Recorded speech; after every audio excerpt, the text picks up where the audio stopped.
स्वामी विवेकानंद। संक्षिप्त जीवनी। पश्चिम की द्वितीय यात्रा। स्वामी जी ने अपने द्वारा संस्थापित कार्यों को देखने तथा साथ ही उन्हें पुनः गति प्रदान करने हेतु पश्चिम जाने की इच्छा व्यक्त की। फिर उनके मित्रों एवं चिकित्सकों ने भी उन्हें तुरंत अपने स्वास्थ्य को सुधारने की दृष्टि से ऐसा करने की सलाह दी थी। इस बार वे अपने साथ भगिनी निवेदिता और अपने गुरु भाई स्वामी तुरायानंद को लेते गए। जहाज 20 जून 1899 को रवाना हुआ।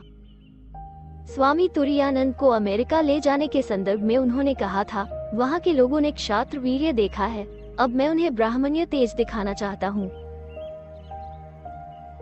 उनका तात्पर्य ये था कि पश्चिम ने उनमें सनातन धर्म की प्रतिरक्षा में मुठभेड़ लेने के भाव और शक्ति को देखा है, और अब समय आ गया है जब वे लोग अपने सामने एक ध्यानी पुरुष का उदाहरण उनव इन गुरु भाई के रूप में देखें, जिनका लालन पालन ब्राह्मणत्व की श्रेष्ठ परंपराओं और कठोर अनुशासनों में हुआ है।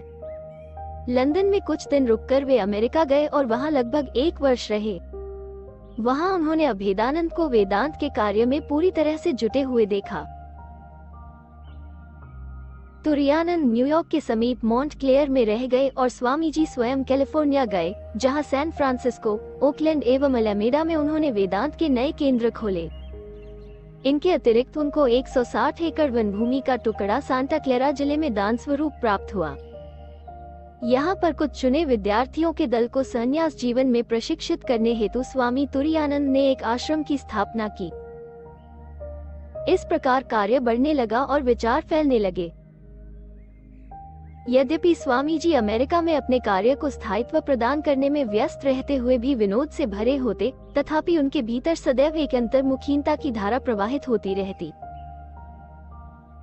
इस बार उनके समूचे पश्चिमी अनुभव के मध्य उनके भीतर परम तत्व में विलीन होने के लिए एक गहरी व्याकुलता दिखाई देती थी। अपने एक पत्र में उन्होंने स्पष्ट रूप से लिखा भी था, मेरे लिए प्रार्थना करो, जिससे सदा के लिए मेरे कार्य समाप्त हो जाए और मेरा समूचा मन प्राण जगन्माता में डूब जाए। लड़ाइयाँ हारी और जीती जाती हैं। मैंने अपना बिस्तर बांध लिया है और अब उस महान मुक्तिदाता की प्रतीक्षा कर रहा हूँ। मैं अब भी वही लड़का हूँ जो दक्षिणेश्वर में पंचवटी के नीचे रामकृष्ण के अद्भुत शब्दों को घोर अचरज में डूबकर सुना करता था। वही मेरा सच्चा स्वभाव है। कार्य और गतिविधियां, दूसरों का भला करना आदि यह सब आरोपण मात्र हैं। अब मैं फिर से उनकी वाणी को सुन पा रहा हूँ। मेरे हृदय को मथने वाली उसी वाणी को पुनः सुन रहा हूँ। बंधन टूट रहे हैं, प्यार मर रहा है, कार्य अलोने लग रहे हैं, जीवन का आकर्षण शेष हो गया है। अब तो केवल गुरुदेव की वाणी ही पुकार रही है, मुर्दा मुर्दे व गड़ाए, तुम मेरे पीछे आओ। मैं आया प्रियतम, मैं आया। निर्वाण मेरे सामने है। मैं बहुधा अनुभव करता हूँ शांति के उसी अनंत सागर का, जिसमें एक भी लहर नहीं, एक भी झोंका नहीं। जुलाई 1900 के अंत में स्वामी जी पेरिस के लिए रवाना हुए, जहाँ Congress of the history of religions में उन्हें आमंत्रित किया था। वे लगभग 3 महीने पेरिस में रहे और वियना, कुस्तुतुनिया एवं एथेंस होकर मिस्र देश के लिए रवाना हुए।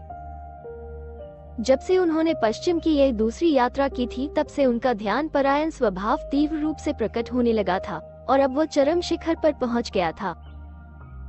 पेरिस में बहुधा उनका मन अपने परिवेश से कहीं दूर चला जाता, और यहाँ मिस्र देश में तो ऐसा लगा मानो वे अनुभव के ग्रंथ के अंतिम पृष्ठों को पलट रहे हैं।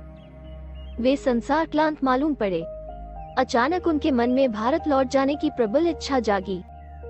वहाँ सुदूर हिमालय के आश्रम में उनके घनिष्ठ मित्र और शिष्य श्री सेवियर ने कार्य करते हुए शहीद के समान अपना शरीर छोड़ दिया था।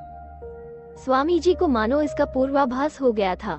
वे भारत लौटने के लिए बेचैन हो उठे। अतएव बिना एक दिन का भी विलंब किए उन्होंने पहला जहाज पकड़ा और अकेले ही दिसंबर 1900 के प्रारंभ में अपनी मातृभूमि वापस आ गए। अपने बीच अपने नेता को अप्रत्याशित रूप से पाकर स्वामी जी के गुरु भाइयों के आनंद की सीमा न रही। पश्चिम में अपनी इस यात्रा के संस्मरण बताते हुए स्वामी जी ने कहा कि वे अपनी पहली यात्रा में अमेरिका और यूरोप के प्रतीयमान प्रजातंत्र तथा वहां की शक्ति और संगठन के दिखावे में फंस गए थे। पर अब की बार उन्होंने धन और काम की घोर लिप्सा एवं उससे उत्पन्न भयानक राग द्वेष को तथा अधिकार के लिए विकट संघर्ष को देखा। भौतिक चमक दमक अब उन्हें नहीं छल सकती थी। उन्होंने छिपी हुई त्रासदी को देखा, बलपूर्वक शक्तिक्षय से उत्पन्न घोर शिथिलता को देखा और हंसी के मुखौटे के भीतर गहरे दुख को देखा। उन्होंने निवेदिता से कहा, पश्चिम का सामाजिक जीवन एक कहकहे के समान है, पर उसके पीछे है रुदन, वो क्रंदन में समाप्त होता है। हास्य विनोद केवल सतही है, यथार्थ में वो तो तीव्र पीड़ा की टीस से भरा हुआ है। यहाँ भारत में उदासी और खिन्नता ऊपर में दिखाई देती है, पर भीतर है निश्चितता और प्रफुल्लता।